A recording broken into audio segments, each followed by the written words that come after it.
Computer, activate the threat assessment matrix. Ooh. All right. Toys, loaded guns. What are we waiting for? We can work with that. Hi, I'm Darius Sadigian, Studio Director at Rocksteady Studios. In our last episode, we talked about how Suicide Squad Kill the Justice League allows players to customize each character and their playstyle through story-driven mechanics. Man, if you gave me 5 minutes in there, you'd have the world's authority on microtech and all my inventions. Aw, he's so sweet. He's not gonna make it. The Suicide Squad gave us the scope, the narrative, the gameplay, and then the idea of being able to expand that, be able to take this further. It's gonna feel completely fresh. In that spirit, we want to deliver totally new content at no cost for those who purchase Suicide Squad Kill the Justice League. We're back in business. All right, let's steal this shit. Today we'll discuss customization options that draw from the full spectrum of DC Comics. You'll see emotes, rival taunts, outfits, and more. We wanted to have a game that was very focused, but this time we really want to expand out with being able to dynamically update, add new content, take on feedback, and evolve the game over time. For the first time ever, we'll give you a preview of what's to come after the credits roll on our main story campaign. We always designed the game in a way that we really wanted it to be accessible for everyone. And for those players that want to delve even deeper into our gameplay and into our systems, it really is about delivering new places to explore, new worlds to be in, new stories, new characters, and creating unique ways for you to play. We're gonna give you the content you love. Speaking of, what are you doing, mate? I'm smiling. Let's dive into Suicide Squad Insider Episode 3.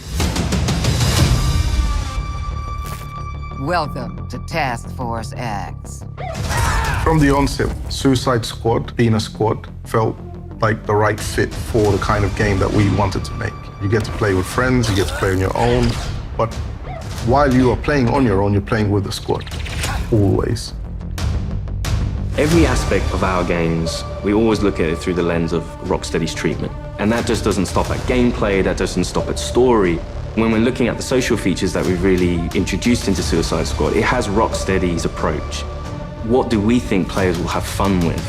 This game has the mechanics to play kind of socially, competitively, like none of our games have previously. And it really fits the characters of the squad. With multiplayer, we're leaning into the competition within the squad to show off your skills, show off your mettle, be the best one.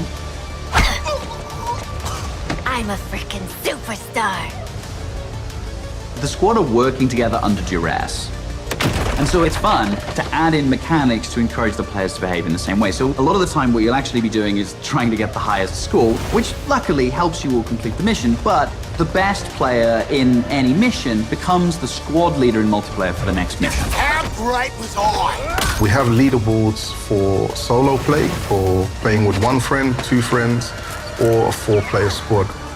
You're competing with everyone across the world. Cross-platform, it is the best of the best. Think you're hot shit on toast, but you're cold fart on bread. Did you see that? Tell me you did. I was like, how do you like that? Precisely.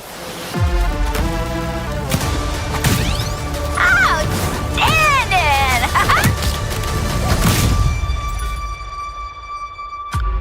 There's some really fun incentives for playing together as well as playing competitively. You can use the equipment that other players have equipped on their characters in your squad with the AI playing as the characters. And those players whose bots you use get rewards for you using those bots. And that's a really fun feature that I think the players will be incentivized because they'll get something out of doing too.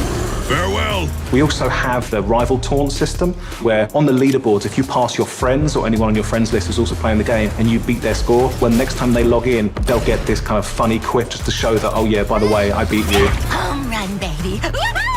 You boot up the game, you're logging in, and then all of a sudden on your screen you get Boomerang giving you the finger.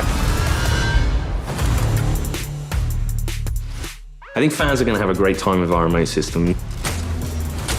Allowing players to kind of communicate in different ways, really in playful ways. As Rocksteady, as creators, this was another opportunity for us to really engage with our characters, extend the narrative through the players' choices with a very cinematic eye. Through the game, we offer many customization options and outfits to the player. You start off in the prison, you get your prison garbs, and then you evolve to the Task Force X outfits. Yeah, right. I was thinking something more fashion forward. The outfit customization in our game is vast, to say the least. With this game, Rocksteady will deliver a full story-driven campaign to players, including more cinematics than any previous Arkham game. For players who survived the war against Brainiac's forces and want to keep the adventure going, Rocksteady is ready. We very much knew we had a story to tell initially, and then we wanted to carry on feeding into that, and then changing up the gameplay to have a game that was going to evolve through post-launch content. Suicide Squad Kill the Justice League is going to be one of the most generous, player-friendly, post-launch experiences available. Every season we will have 2 episodes. Each season there's going to be a different spin on how you play, and will be heavily themed by a DC villain. So there's many, many layers of influence from the DC world on how you play and what you do. The seasonal content gets automatically dropped into the game each episode. There's no playable content locked behind a battle pass, and the in-game shop is for cosmetics only. You'll always be able to go back and play the episodic content. If you want to come back 6 months from now, that'll always be there. This is a totally player-friendly approach to letting you play the content you want to play when you want. The DC universe is massive, and in most games, you can only see or explore a tiny, tiny piece of it. But what's really cool about the narrative of Kill the Justice League is there's almost no limit on where we can go. Celebrating before the game is over. In his pursuit of trying to recreate his perfect Kolu, Brainiac has been experimenting with some of our favorite DC characters' DNA, creating new worlds in alternate realities. It's these worlds that we call Elseworlds. Brainiac is a genius of 12th level intelligence, but he's also trying to rebuild this civilization that he misses and is lost, and there is nothing he won't do to get there. New Kolu will be reborn. He's building a model of the multiverse. It's all gathering data. I will unlock your full potential to serve me.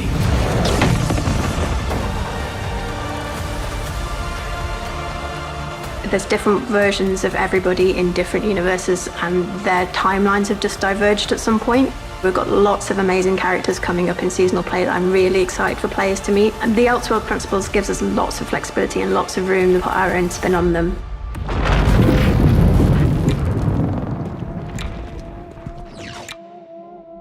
So we get to play with a bunch of cool shit from alternate universes, and then what? Retire? When Season 1 launches this March, you'll be able to unlock a new playable character for your squad, the Joker. At least buy me dinner first. The original Arkhamverse Joker has been dead for 5 years, but this is a new Elseworlds twist on the villain. He was part of the Suicide Squad in the Elseworld that he's from, which already shows that he's slightly more cooperative than the previous Joker we've had. But as you get used to him and actually play to him, you realize he's unhinged in a different way. Not only has he got to figure himself out, but he's figuring out his place in this new world and this new squad. He hadn't reached supervillain status before Brainiac invaded, so, he's still a bit less experienced. I think we've taken him back to the kind of more vaudeville roots of Joker. He's masking insecurities with traditional Joker behavior. But deep down, he's not sure who he is yet. Locked him up. Oh, making new friends after a move is always tough. As your mission expands deeper into the lore of the DC universe, this new version of the Joker will join your fight with his unique combat, traversal, and weaponry. His traversal is all based around a rocket-powered umbrella, which he can blast himself into the air, and then uses that to glide around, and then he can actually flip that down to grind along buildings, knocking enemies out of the way.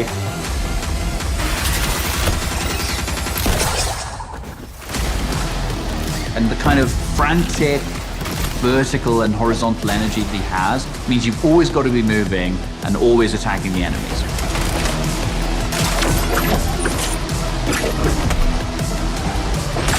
The Joker is only the first of the new squad recruits you could meet through the ongoing additions to our game.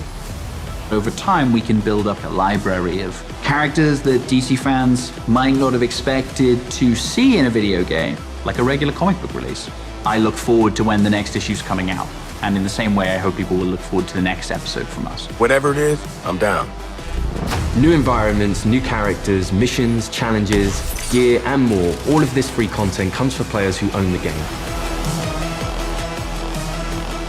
We can't wait for you to see what the future holds. With Elseworlds, the possibilities are endless. How do you like that? Thanks for watching this series. We hope you'll join us for Suicide Squad Kill the Justice League, a third-person action shooter where some of the wildest villains of DC Comics join forces to save the world from its greatest heroes. No, that's mental. We're not doing that. God help us. Yeah. I think players are going to be surprised about the depth to which they can craft a character. It comes back to player choice and player freedom. Everything from melee strikes into gunplay, which you could then go into a traversal attack. All of the combat moves flow seamlessly into another. The squad can be garish, they can be loud, and playing together with your friends in a multiplayer space is a really unique experience that you can't get anywhere else. What we've done with the Suicide Squad is to really expand those experiences. Not only just one character this time around, we've done it with 4 and we plan to do it with more. This brings back memories of my old Suicide Squad. Whether you're in for the main story or exploring what lies beyond, Rocksteady Studios is here to support our players while delivering exciting new experiences. Thank you for joining us and we'll see you at launch February 2nd, 2024.